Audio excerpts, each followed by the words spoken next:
वालेकुम students, welcome to easy maths. आज हम एक्सरसाइज 1.3 का क्वेश्चन नंबर 1 डिस्कस करने जा रहे हैं। क्वेश्चन नंबर 1 में हमें कहा गया है कि the sum of 3 consecutive integers is 42, find 3 integers. उसने कहा है कि कोई 3 से लगातार आने वाले इंटीजर्स हैं जिनको प्लस किया जाए तो हमारे पास आंसर 42 आता है।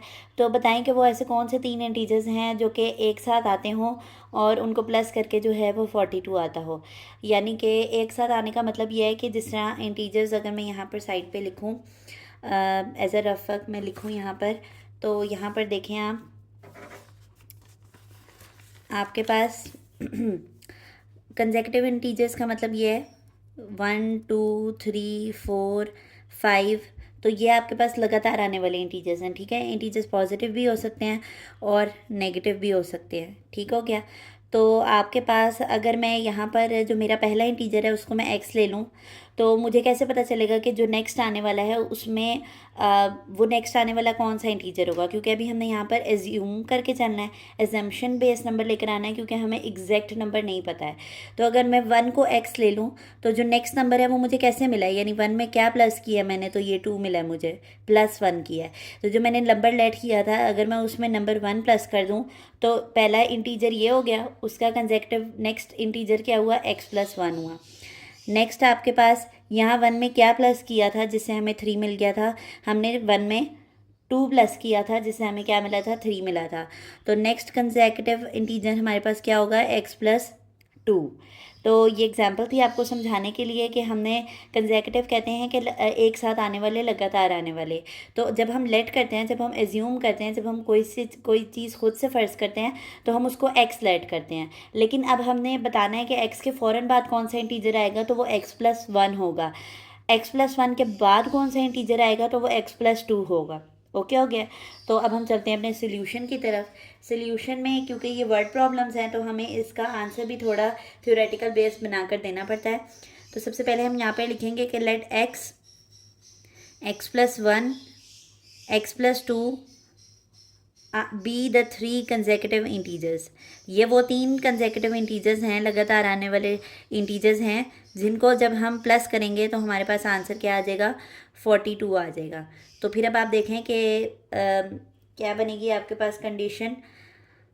तो अकॉर्डिंग टू कंडीशन हम यहाँ पर लिखेंगे, अकॉर्डिंग टू कंडीशन उन 3 इंटीजर्स को करना क्या था, स्टेटमेंट के मुताबिक उन 3 इंटीजर्स को सम करना था, ऐड करना था।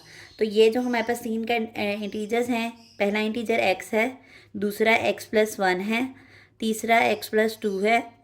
इनके सम से हमारे पास क्या आंसर आता है, 42। और हमने इन सबको करना क्या है, प्लस करना है।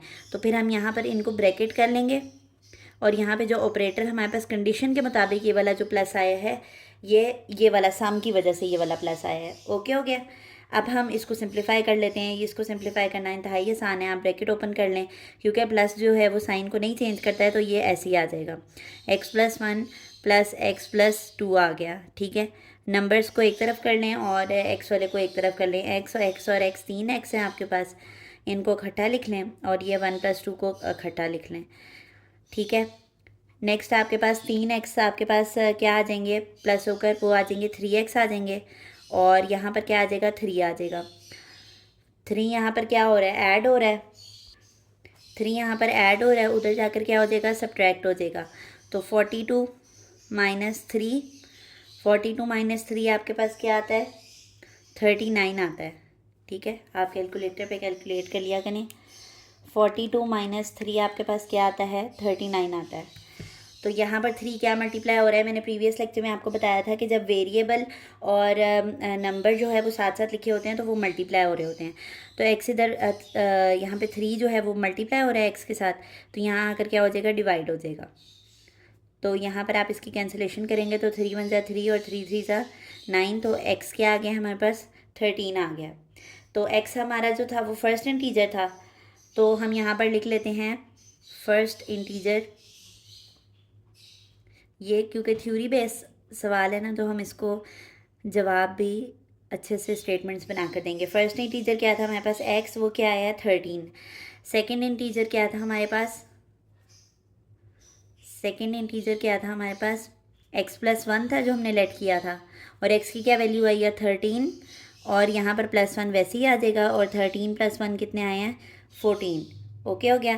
थर्ड इंटीजर हमारे पास क्या था जो हमने लेट किया था, थर्ड इंटीजर था हमारे पास x+2। ठीक है, तो यहाँ पे हम x+2 लिखेंगे। x की वैल्यू क्या निकाली है अभी हमने 13, और +2 करेंगे तो 13 + 2 कितने हो गए 15। अब आप देखें 13, 14, 15 वो कंसेक्यूटिव इंटीजर्स थे जिनको प्लस करके हमारे पास क्या आना चाहिए था 42 आना चाहिए था। ठीक है, तो अब हम यहाँ पर क्या लिखेंगे कि 10, यानी जो अब कंक्लूडिंग लाइन है वो हमारी क्या है 13, 14, 15 आर 3 consecutive integers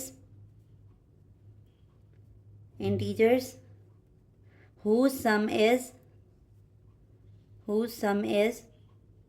42। और ये इतना मज़े का सवाल है कि आप इसको वेरीफाई भी कर लेते हैं। मैथ्स में वो क्वेश्चंस मेरे फेवरेट होते हैं जिनको आप वेरीफाई कर सकते हैं। तो अगर आपको डाउट है कि आपने एक्स की वैल्यू गलत निकाली है तो आपने जो एक्स की 3 वैल्यूज़ आई हैं उनको प्लस करके चेक कर लें। तो वो प्लस करके देखें आपके पास आंसर क्या आया है 42 आया है। तो आप देखें कि यही वो 3 कंसेक्यूटिव इंटीजर्स हैं, लगातार साथ साथ आने वाले इंटीजर्स हैं जिनको ऐड ऑन करके हमारे पास आंसर क्या आता है 42। तो ये एक इंतहाई ईजी सी वर्ड प्रॉब्लम थी एक्सरसाइज 1.3 की। होप आपको ये समझ आ गई होगी। जो कॉन्सेप्ट आपको बताया जाता है उसको लाजमी ध्यान से सुना करें, क्योंकि वर्ड प्रॉब्लम्स एक ऐसा इशू होता है स्टूडेंट्स के दरमियान कि उनको समझ नहीं आता कि ये कैसे सॉल्व करना है। तो once you have learned the technique और learned the logic it is easy to solve.